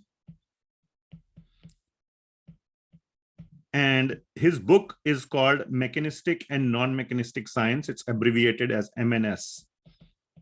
Mechanistic and Non Mechanistic Science.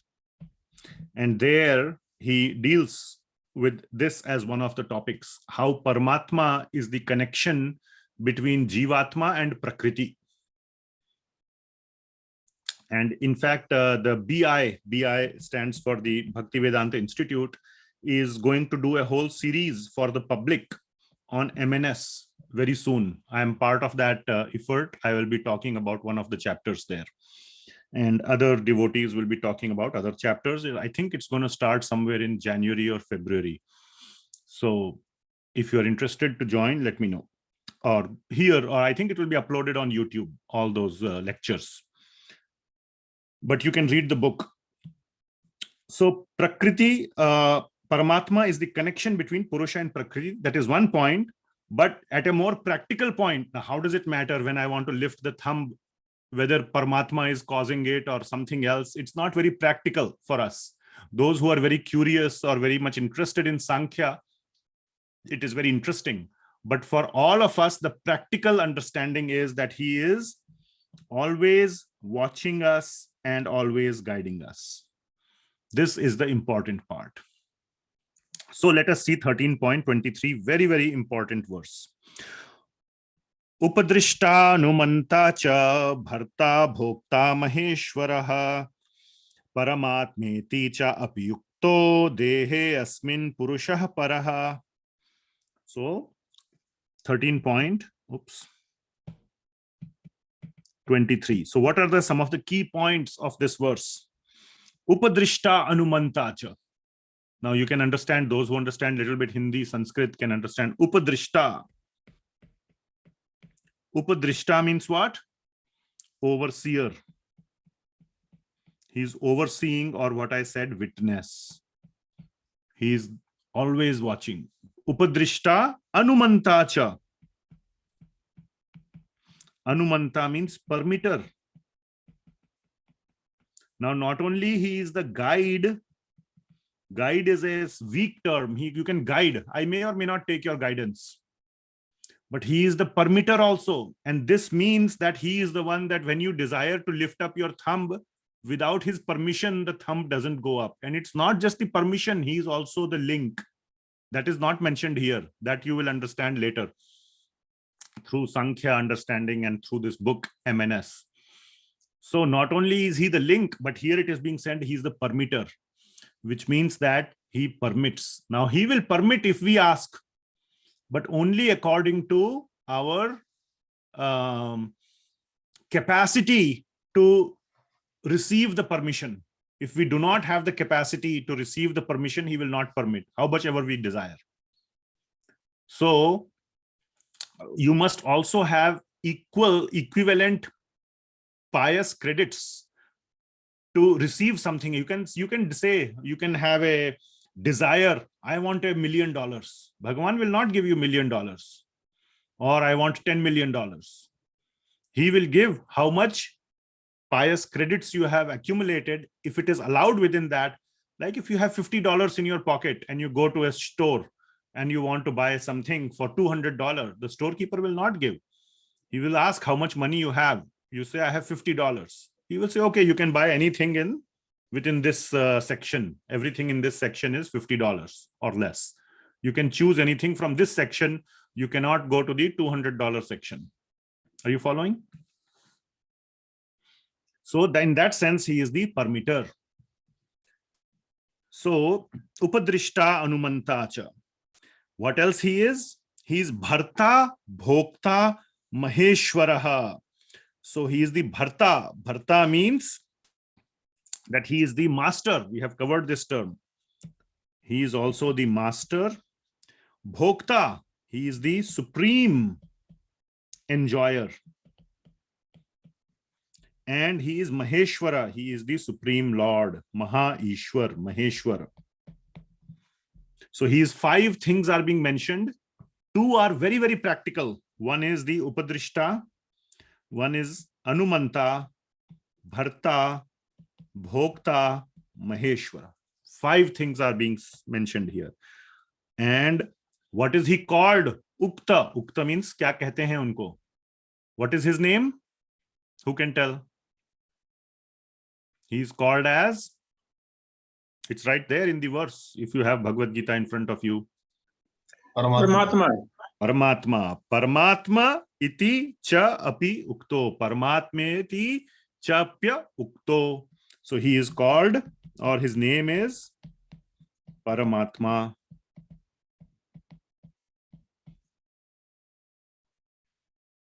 Okay.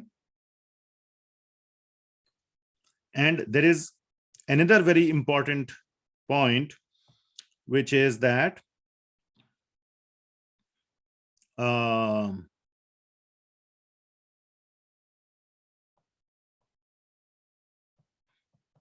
forgetting. 1 second.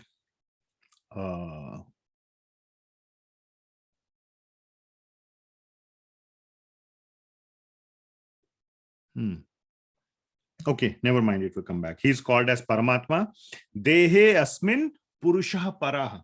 In the deha, within the deha, you can see the word directly there. Dehe asmin, which means that in the body.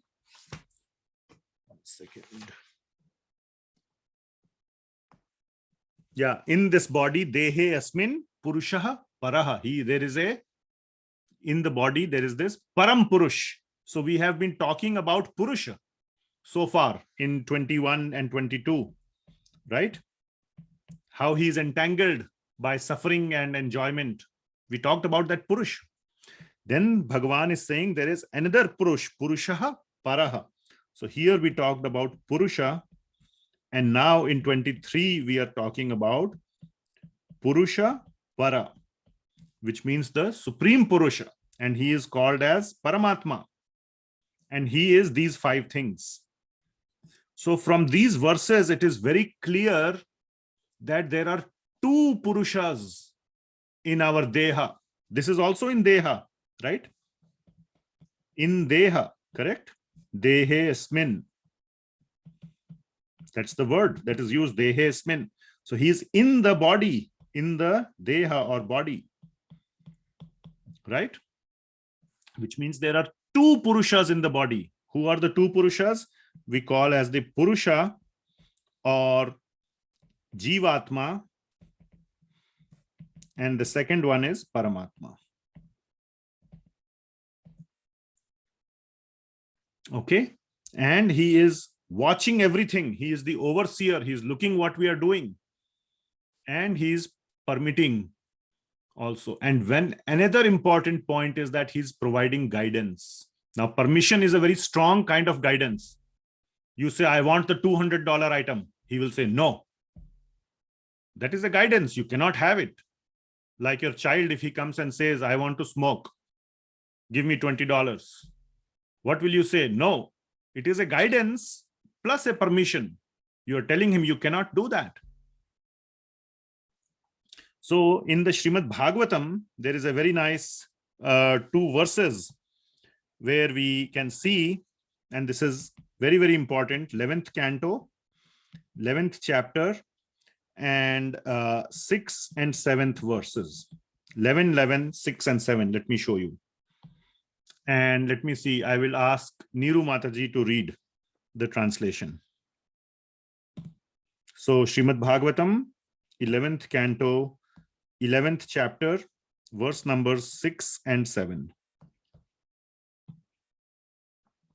So here, this is the, I don't know if I showed before, but here this is showing the example of 2 birds. I think we have discussed it before, that we have on the tree, there are 2 birds on a branch of the tree, and there is another bird.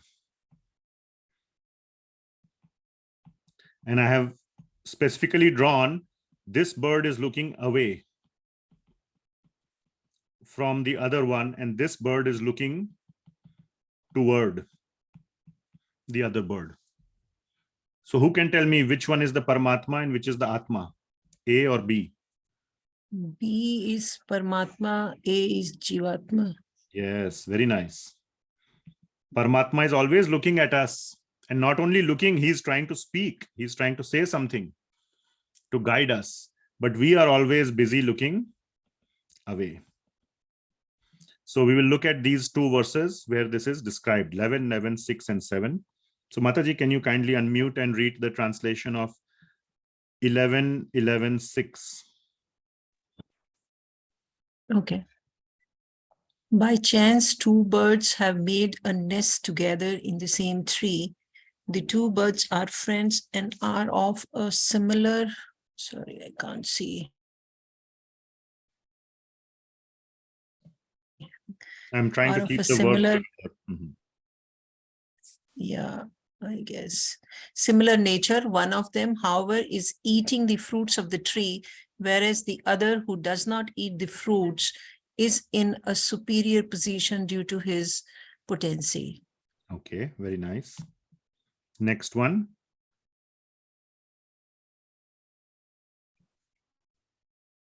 The bird who does not eat the fruits of the tree is the Supreme Personality of Godhead, who by his understands his own position and that of the conditional living entity, represented by the eating bird. That living entity, on the other hand, does not understand himself or the Lord. He is covered by ignorance and is thus called eternally conditioned, whereas the personality of Godhead, being full of perfect knowledge, is eternally liberated. Very nice. Thank you. So you can see here that in the Bhagavatam, there are 2 birds. And what is this tree? The tree is equivalent of what? Body, our Material body. world. Yes, body, our body. And in this body, there are 2 trees, 2 birds. One is Jivatma and one is Paramatma.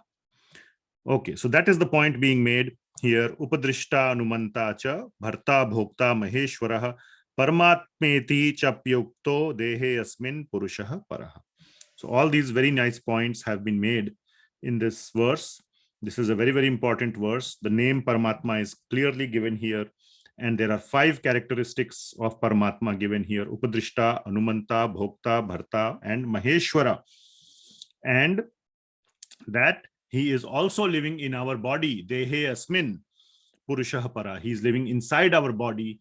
And also there is jivatma, who is suffering, and from the previous 2 verses. So there are 2. And in the Srimad Bhagavatam, we have seen direct reference to 2 birds in the nest or in the tree. Whichever you call body, nest or tree or branch, not important. So there are 2 birds in that same nest or tree. All right. So that concludes our section on Purusha and Prakriti. Now the next section, which we could not cover, which we will cover next time, is 24 to 27. That how to get all this knowledge. Now, what is the answer that already Lord Krishna has given? What is the answer? What is the best way to get all this knowledge? Bhakti. By Bhakti, yes. Mad Bhakti. Yes, by Mad Bhakti, or Krishna. Mat means Krishna is saying, so Krishna Bhakti. Right? That is the answer. Okay. But Bhagawan Krishna will say that yes, little knowledge can come from the other processes by karma, jnana, tapa. But the real knowledge comes from Guru, who is going to give us Krishna Bhakti. So how to get all this knowledge? Again, the emphasis is on Bhakti, but those processes are there. But the easiest and best process is Bhakti, which comes through Guru.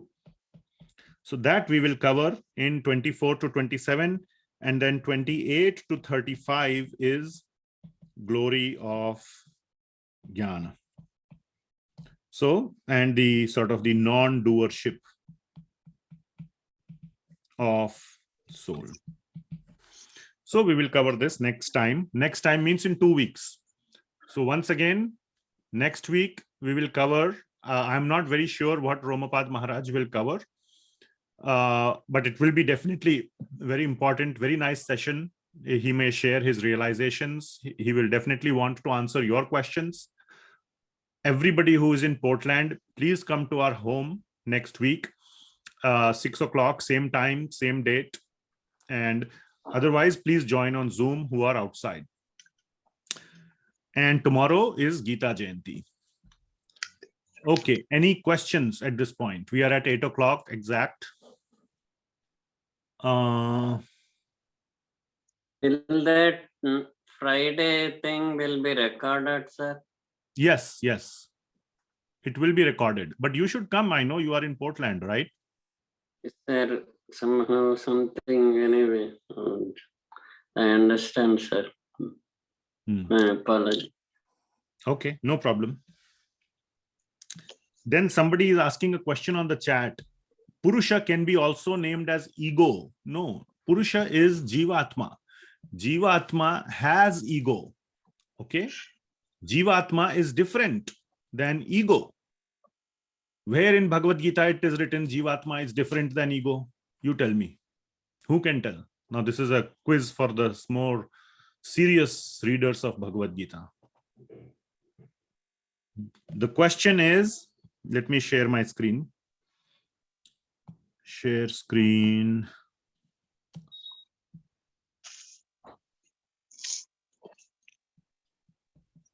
Who can tell? Question that is being asked by one of the people on the chat is, Jivatma equal to Ahankara? That is the question on the chat.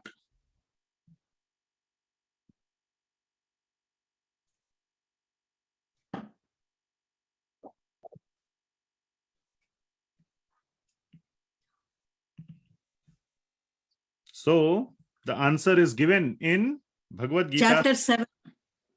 Yes, very nice. Chapter 7, 7.4. Just one verse or anything more? More. Which one? Next verse. Yes, very nice. 7.4 and 7.5. So jivatma is not equal to Paramatma. That is the answer. Let me show you. And I see on the chat also Narottam Vilas Prabhu has answered correctly. And my wife, who is here, also answered. So yes, we have been reading Bhagavad Gita for some time. So 7.4, what it says? Bhumir aap analo Apo vayu nalo vayu. kam mano Kam mano buddhirevacha. buddhirevacha. Keep going. Don't stop then. Once you start, you have to. Bhumi rapo nalo vayu. Kam mano buddhirevacha. Ahankar iti yamme. Bhinna prakriti Vinna rashtadha. prakriti rashtada. Yeah, am I not sharing the screen? Yes, you are sharing. Okay, then you can just read from the screen. So ahankara is right here. So these are the 8 bhinna prakriti. These are the 8 material energies. Prakriti means material energy. Now in the next verse, what Bhagavan says is that apareyam mitasva anyam. This word, can you, yeah, let me talk. Anyam means the very important word is different. Apart from these, there is something else, which is these ones are apara. Apara means lower. Para, we say param, parabrahma or paramatma. So para means higher. Are you following? So these ones are lower, different, something other than from these lower ones is what? Prakritim vidhi me param jiva bhutam mahabaho. So this jiva bhuta is what? Is param, is the higher one, and it is different. Anyam. So using all these words from Bhagavad Gita, we can clearly conclude that this, oops, what happened? Jivatma is the higher energy of Krishna. It is known as the Tathastha Sakti. And Ahankara is the material energy, is the lower one, Apara. This one is higher or Para. And this is known as the Bahiranga Shakti. External energy, this is marginal energy. And the important word is Anya. Different, which means Anya means not equal to. So I hope that question is answered. MM Goel Prabhu. Okay? Yes, sir. Swamiji, yes, sir. No, Swamiji nahi, Prabhuji. Prabhuji. Okay, anything else? There is one more question above in the chat. Okay. I did not see. Paramatma, oh, this one. Paramatma is divided as well as undivided when we take sky into consideration. When we construct a wall, we feel we have divided the sky, whereas the sky is still undivided. Okay, I have not heard that analogy, but yeah, we take analogies from Shastra. So analogies are also just analogies. So yes, I don't know if that analogy is from Shastra or not, but that's okay. Okay, sorry, Prabhuji. Anything else?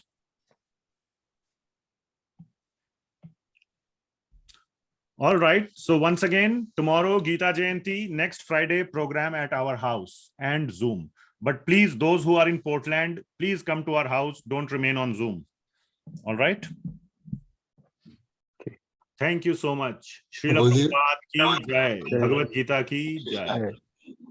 Yes. Hare Krishna, Prabhuji. Thank you, Prabhuji. Hare Krishna. I will stop the recording and then you can ask the question. Hare Krishna Prabhuji. Hare Krishna. Hare Krishna Prabhuji. Hare Krishna.